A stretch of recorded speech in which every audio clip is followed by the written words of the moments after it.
we're going to play some jazz chord changes and learn how to start playing over changes.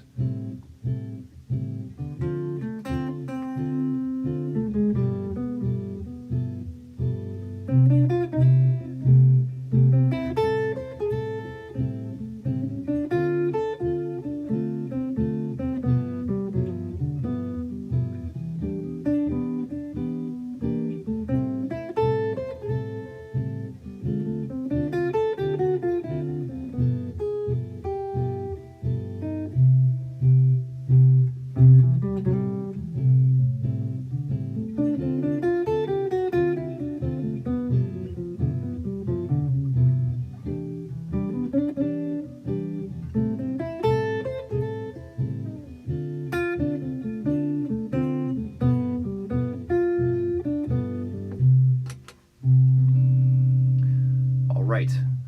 So what we're going to do today is we're going to start to learn how to play over jazz, that elusive jazz thing. Everybody's so consumed with wanting to figure out how to play jazz. And it's so overwhelming at first, and it feels like it's so hard to do. But there's definitely an entry point where you can get into this and start to play some jazz music without knowing an awful lot of stuff, and then you can learn as you go. So the chords I'm playing here: C major 7. To A minor 7, D minor 7, to G13, E minor 7, to A minor 7, D minor 7, back to G13 again. So this is the one chord in the key. If I go do, re, mi, fa, sol, la, ti, do, 1. 1, 2, 3, 4, 5, 6. A minor is the 6th chord. 1, 2. D minor 7 is the 2 chord. 1, 2, 3, 4, 5. Play the 13th chord. I could have played the 7th chord. I decided to play the 13th chord. 1, 2, 3 for the 3 chord. If I go 1, 2, 3, 4, 5, 6 again for the 6th chord. 1, 2, and then 5. So these are called rhythm changes. Like Flintstones.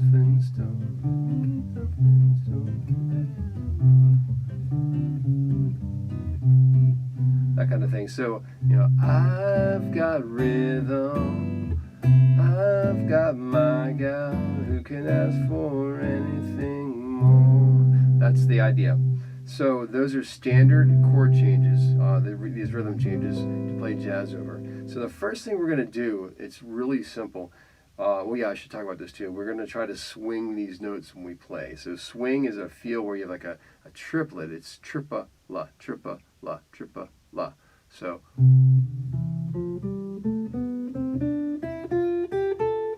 Yeah, I Got Rhythm. It's such a great song. And all of these tunes are based on the same exact chord changes. Well, not the same exact different keys, but the bebop guys would use those chord changes to learn how to kind of like wail on. So songs like and all the Charlie Parker stuff, fast bebop changes playing I Got Rhythm but at 1,000,000 miles an hour, and then they just kind of, it was like the heavy metal music of the day actually. So those changes became really popular and they became known as rhythm changes. So you'd say to the guys, hey, rhythm changes in B flat, and everybody just kind of know to play this. And rhythm changes. And you can also put it in the blues too, if you do like a Charlie Parker blues. If I go like a 1, 2, 3, 4, 1, 2, 3, 4, 1, 2, 3, 4, like a standard blues.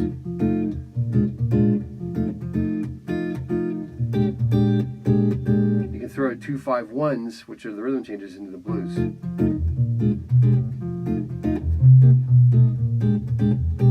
you go, right here. So like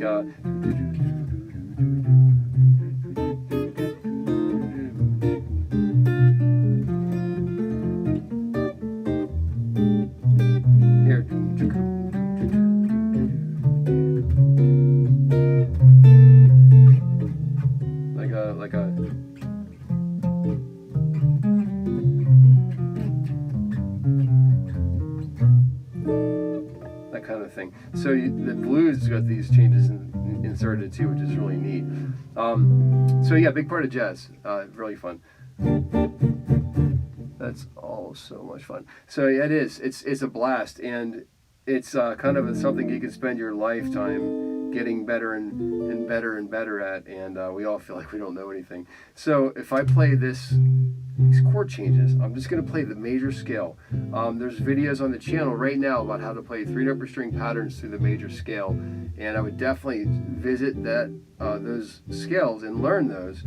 They're in the key of G on the channel, but you can switch them easily. Like they're in the key of G on the channel, but you can play them in C simply by just going to the 8th fret, and then all of those positions are the same. So like first position, second, then third, fourth, and fifth, and sixth and seventh. You can just move them up the neck this way, and they'll work just as well. So what I'm going to do is I'm going to play the scale through these changes. The scale is like this. It's the 5th position of that 3-note per string pattern thing.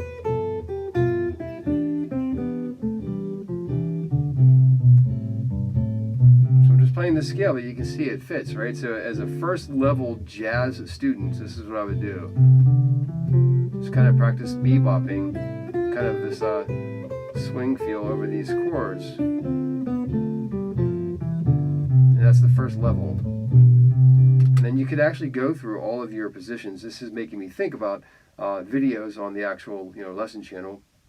Maybe I'll do a backing track with G blues for you guys to practice the major scales with the blues, over jazz. I mean, that'd probably be a good idea. So that's probably going to come soon enough. A jazz backing track in the key of G to go along with the video for the major scales. That could be pretty cool. Oh, by the way, if you hadn't had a chance already, please feel free to subscribe to the channel, Drew Bentley Guitar. So now I'm going to play the same scale, but this time I'm going to try to improvise with the major scale and see if I can create some music.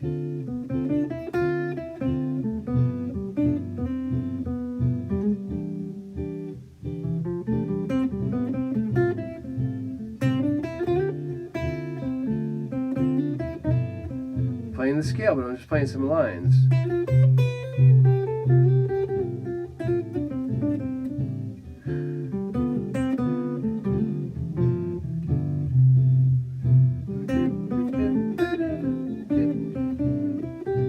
I can play it anywhere on the neck. If I want to play C major, I could go up here. Anywhere works of those positions. And try to create some melody.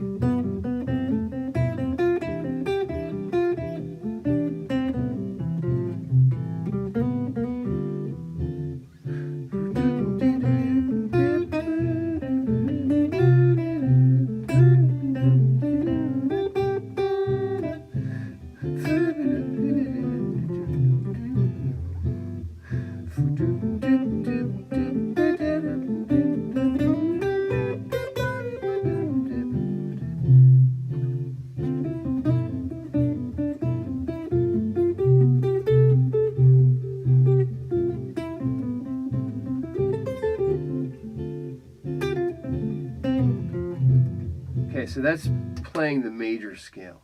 Now, we're going to do this with arpeggios, and this is when it gets really fun. You're going to have to learn how to play your arpeggios across the entire guitar neck, and that is some work. It's not free.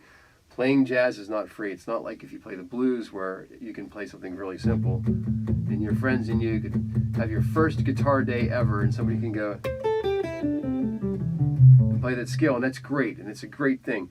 But to play some jazz, there's a bit of an entry fee. You have to learn some things. So after learning that major scale, the next thing would be is to start to learn some arpeggios. Now check this out. I don't know if you're aware of this, but scales and chords are the same thing. If I play G major, do, re, mi, fa, sol, la, ti, 1, 2, 3, 4, 5, 6, 7, that's climbing in seconds. But if I do this, I'm doing it in thirds instead. It's the same notes. G, A, B, C, D, E, F, or F sharp. G, B, D, F sharp, A, C, E. Holy cow. So the scale travels a 7th, but the arpeggio travels a 13th. Just under 2 octaves for this one, and just under 1 octave for this one, right? Just a little less than 2 octaves, but the idea is that it's the same notes, right? So if I'm playing this scale and it's working, well, Well, the chords are going to work as well. And they're all going to work, actually, because this is all diatonic. That's a different subject. There's no substitutions right now. What I'm going to do, I'm going to play a C major arpeggio, but I'm going to stay in one octave. And then I'm going to play A minor. I'm going to stay in one octave. And then D minor and stay in one octave. And G7 in one octave. Up here for E minor. Down to A minor, to D minor, to G7. And then watch this. I'll play a line.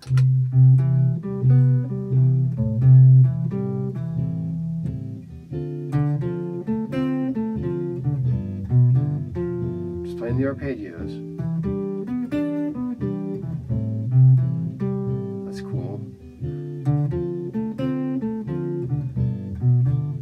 Now the next concept is something called an appoggiatura. If I play this arpeggio, I can play neighboring tones around those tones. Check this out. So I can go like...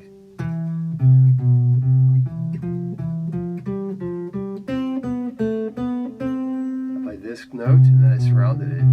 I play this note, I surrounded that one, this note, surrounded that one, this note. So that's pretty cool. So it's like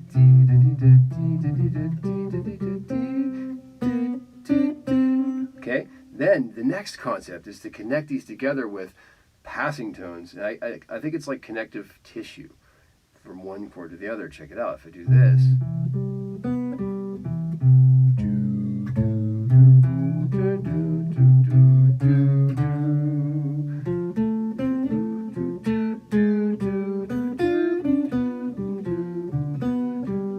So now we have appoggiaturas.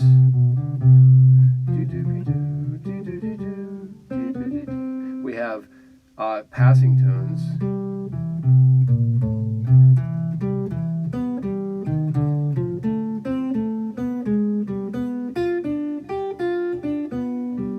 And then we have playing the modes. So far we just did C major, that's where you want to start, but eventually you learn how to do cool Lydian lines with, like, you know,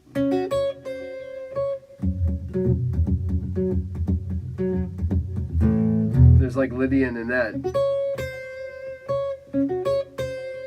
Pretty fun, right? Because you could do like you know, Robert Plant singing a Lydian kind of scale on that, which is neat. So you learn how to play those modes. Eventually you'll learn how to play the modes of the modes, and then how to use those to play outside of the chord. For example, over G7, I play like this scale. It's called the Super Locrian mode. Sounds pretty crazy. That's playing the the flat harmonic or melodic minor scale over this chord. Or I can play D melodic minor, and I create something called the Lydian dominant scale, or Phrygian dominant comes from harmonic minor. Those are all such cool things to do, but you don't have to do any of that stuff yet.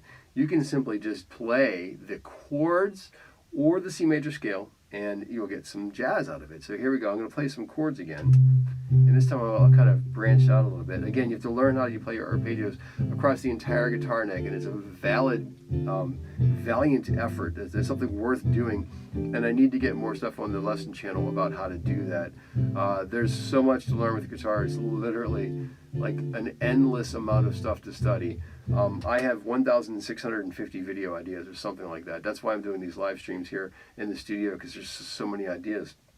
And I'm just one person, right? So outside of lesson courses I want to do, and songs I want to teach, which again is by the thousands of songs that I think I would want to do lessons for. So I think I'm just going to try to get extra content out. That's what I'm doing tonight. So check it out. I'm going to play through some arpeggios. There's D minor. There's G7. Let's do E minor up here.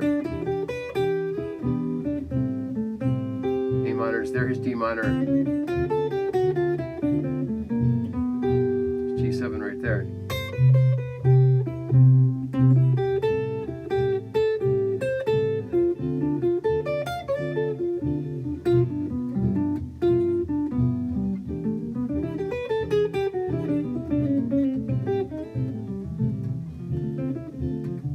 eventually you learn how to play these across the whole guitar, and usually you can find something. So I'm in C here.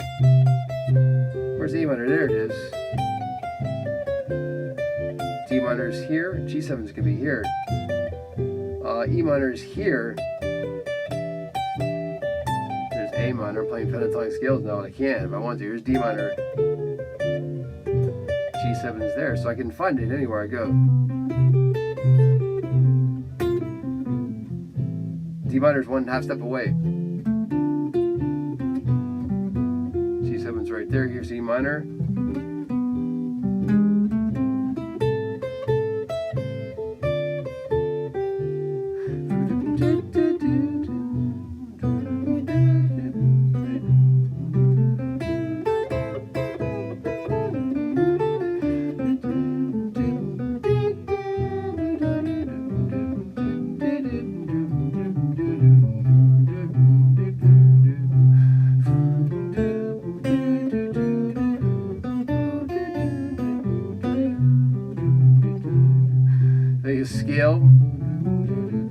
Scale again. How about an outside scale? Ooh, that's kind of cool. Let's play the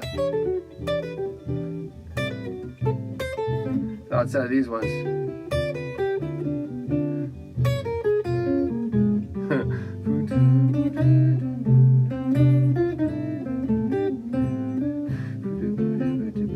Step outside again. Right there, I'm trying to show you that that's the same Lydian dominant scale that I was playing before. But that's all for later. Right now, again, the goal is to go over this again one more time. We have C major 7. These are rhythm changes. 1, 6, A minor 7, 2, D minor 7. 5 is this G13 chord. E minor 7 is the 3 chord. A minor 7 is the 6 chord. I put a 13th at the top, a 9th, I'm sorry. D minor 7, which is the 2 chord, to G7, and then I play that, and I got rhythm changes.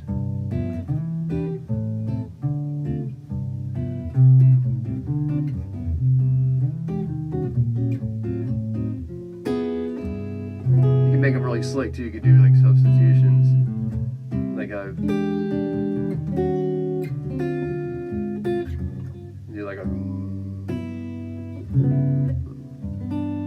fun. And then I played the major scale in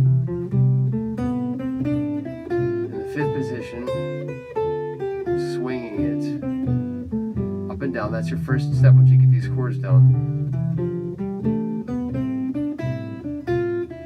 Like I said, I'm going to make a backing track for this. I'll probably do it in the key of G though, because it will go in line with the scales that are already on the channel. And then once you can do that, I'm sorry, I'm playing in G. We're in C. That's funny. Now, next thing is to start playing some chords. So the C chord was this. And again, you're going to have to learn your arpeggios systems across the entire guitar. Those videos are coming. I've not done that yet. There's a lot of stuff to do. There's that one. Here's G7. Here's E minor 7. Here's A minor 7. Here's D minor 7. G7, and I can play some lines with that. And I'm having a measure awareness of where I am. I'm going 1 and 2 and 3 and 4 and 1 and 2 and 3 and 4 and 1 and 2 and 3 and 4 and 1 and 2 and 3 and 4 and 1 and 2 and 3 and 4 and 1 and 2 and 3 and 4 and 1 and 2 and 2 and 3 and 4 and 1. Or sometimes I'm doing triplets or tripleta. That horn players always do that. Triplets. That's kind of fun. And then the next thing I was doing was talking about doing arpeggios, which is playing a neighboring tone around any of these notes of the arpeggio. Here's C. I can go like this. Those are neighboring tones. Here's E. I can go and here and here. So it sounds like.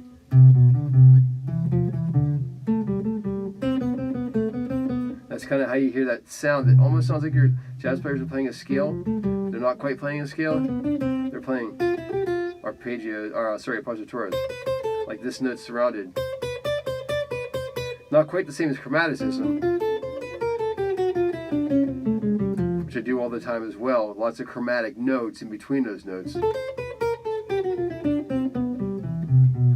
It's not quite the same as playing outside. I'm just connecting things together. Again, it's that connective tissue. It's doing that, those passing tones, and those passing tones are huge. Play this chord here. I can connect it by going. Again, measure awareness. 1 and 2 and 3 and 4 and 1 and 2 and 3 and 4 and 1 and 2 and 3 and 4 and 1 and 2 and 3 and 4 and. That was kind of cool. That's kind of Parker cycle-ish there.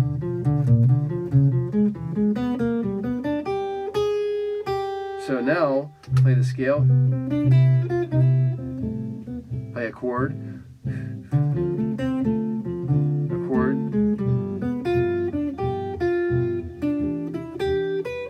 Chord. I'm going to scale.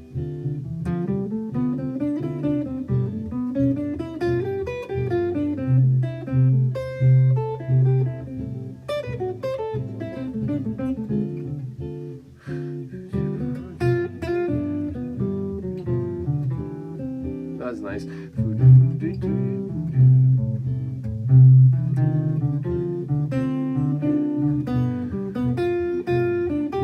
The idea is to do this bebop thing, like that's a Dizzy Gillespie song, I think, and he was talking about playing one note lower and one note higher, bebop. So you jump up an octave, or jump up a fifth, up a sixth, jump up a seventh, sixth, fifth, a fourth, a third, a second. By doing that, you create a bebop-y kind of sound. Something kind of like fist. Fist. I was showing a little while ago, like this Led Zeppelin, Robert Plant's actually going with a Lydian arpeggio. So outside notes are cool too. If I play this Lydian scale over this, it sounds like this. So that's for later, is to learn to play those different modes. But the major scale will take you so far. So if you're just starting out, play the C major scale over these chord changes. I'll have to do them in G, so we can make them work with the videos on the channel. And then when you learn these chords, we have C major 7 to A minor 7, D minor 7 to G7, G13, E minor 7, A minor 7, D minor 7, back to G13 again. And then play the scale, swinging it, and then start trying to work on some arpeggios. C major, but I'm adding a 7th. I could add a 9 too, like this. I could add a 13th. It's a great sounding arpeggio. Adding extra notes to it. Let me see what everybody's asking there on the channel here. Yes, I can hear you. Okay, I love it. I got rhythm. Love it. Any keyboards? I am here at the keyboards to play along. Excellent. That's amazing. How rewarding for students to hear that come together. That was super fun. Yes, love that. Good one. Thank you so much for listening and tuning in. I appreciate it. I'm glad that it's, hopefully it's informative to everybody, and you're able to feel confident that you can start playing jazz. It's not this big scary monster that is unpenetrable thing to do. You have to ease your way in and take what you know from rock, right? We know this is these rock chords. So we can play rhythm changes in Metallica style. Obviously, I don't have the right guitar tone for this, but you get the idea. So I'm doing the same thing, but I'm kind of just making major 7 chord instead, maybe like a minor 11, minor 9, G7 flat 9, G13 flat 9. That sounds kind of cool. That's very outsidey. E minor 13 chord. That's kind of beautiful. And then maybe like an A minor 11 again. Tritone substitution for the substituting the 2 chord for a dominant chord. You can go really crazy far. Here's a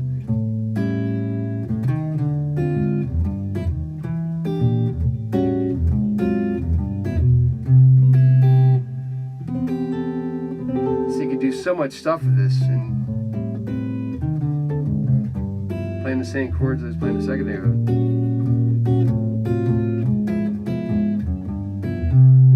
I could do that literally all day long. It's so much fun. It should probably be illegal. I say it every day during lessons for the last 25 years plus. At least once a day, I say, "God, I love guitar," and some student has to hear that every day. Like that's, it's like it comes to the surface, and I have this revelation, like, man, I love guitar, and it happens every single day.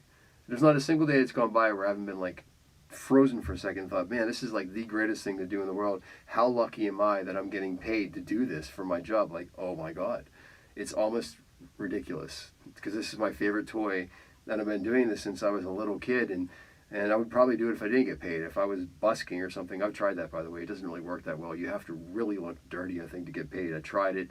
Nobody gave me any money. I guess I had, like, my hair was too primmed or something, or my teeth looked too white. But anyways, the fact that I'm getting paid for playing guitar, I pinch myself on a daily basis that people are actually paying me money to learn how to do what I would do anyways, even if it was free. Like, I remember whenever Guitar Hero came out, and I thought, wow, Guitar Hero, that's cool. A video game for playing guitar, but I was already like, I've already swore away video games a long time ago. I realized it was wasting my time, then I'd probably be better suited to play the guitar, so guitar kind of became my video game. And now, like, with this fractal audio stuff, I've got the FM9 on the floor, which is like the floor version of Axe Effects. Axe Effects is what I use for the live, for the videos, not the live, for the videos on the channel. It's like the bigger thing that looks like a VCR behind me. This thing is amazing, and there's so many different sounds, and it's great for teaching. I have a little Bose Pro 1 in front of me to monitor. But I'm going to make this situation better too. I'm going to get some lighting in here. This is where I teach the live students, and some sound equipment in here so it sounds like it does in the actual studio and looks like it does, and everything will be crystal clear, the little lapel microphone, you know. But in the meantime, I really want to kind of just get real here and kind of really dig in and show you how to play guitar in a much more relaxed setting. So that's kind of what this is all about. Well, thank you so much for checking out the video. I hope you had a good time. I certainly enjoyed myself, and please feel free to leave comments and subscribe to the channel if you haven't already, and I'll see you next time.